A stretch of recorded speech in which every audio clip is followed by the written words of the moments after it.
শুভ please দরজাটা খোলো। শুভ please দরজাটা খোলো। কি হচ্ছে বলো তো পুলক?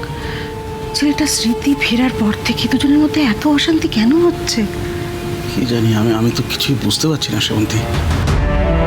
এখন শুভ আমার সাথে কথা বলবে না।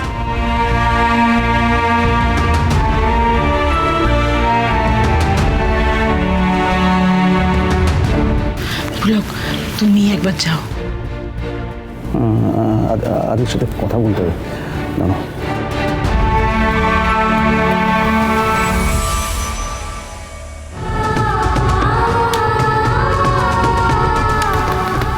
শুভ, শুভ, দেখ তোদের মধ্যে কি হয়েছে আমি জানি না, কিন্তু কিন্তু এভাবে নাওয়া খাওয়া ছেড়ে দিয়ে ঘরের মধ্যে দরজা বন্ধ করে রাখলে কেমন লাগে বল?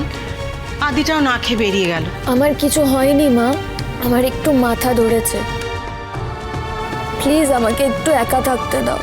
শুভ, শুভ, তুই আমাকে নিজের মায়ের জায়গাটা দিয়েছিস তো, হ্যাঁ কি না বল?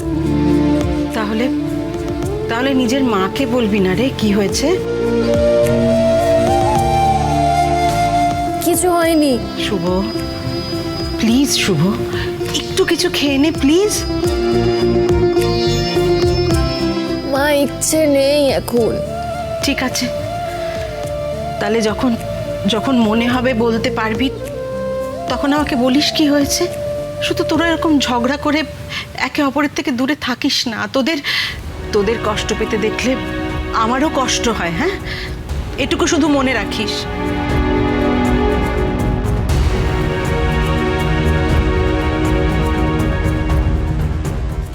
আদি, আদি, আদি, আদি শোন আমার কথা, শোন, লিসেন টু মি। আদি, ওয়্যার আর ইউ গোয়িং? বাবা প্লিজ, কাজ আছে আমার। তুই চলে যাবি, তুই লাঞ্চ করবি না? অফিসে করে নেবো। কি মুশকিল।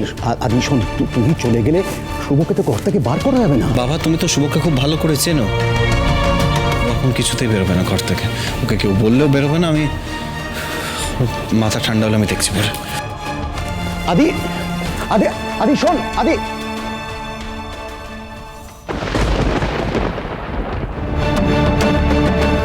কি হলো? থেমে গেলে কেন? থেমে গেলে কেন? মারো, মারো, আমাকে ধরে মারো, মারো, মারতে মারতে শেষ করে দাও আমাকে মা, মারতে মারতে শেষ করে দাও, কিন্তু আমাকে আয়নের থেকে দূরে যেতে বলো না, তাহলে আমি এমনি শেষ হয়ে যাবো গো মা, আমি মরে যাবো আয়নের থেকে দূরে গেলে। এই মোহনা, আমাদেরকে তাকা। তোর কি হয়েছে মোহনা? আমি দাদা হয়ে তোকে তোকে হাত জোর করে বলছি, প্লিজ অ্যাটলিস্ট আমার জন্য, মায়ের জন্য আদিতকে ভুলে যা মোহনা। তুই আদিতকে ভুলতে না পারলে আমাদের ফ্যামিলিটা শেষ হয়ে যাবে, তছনছ হয়ে যাবো আমরা।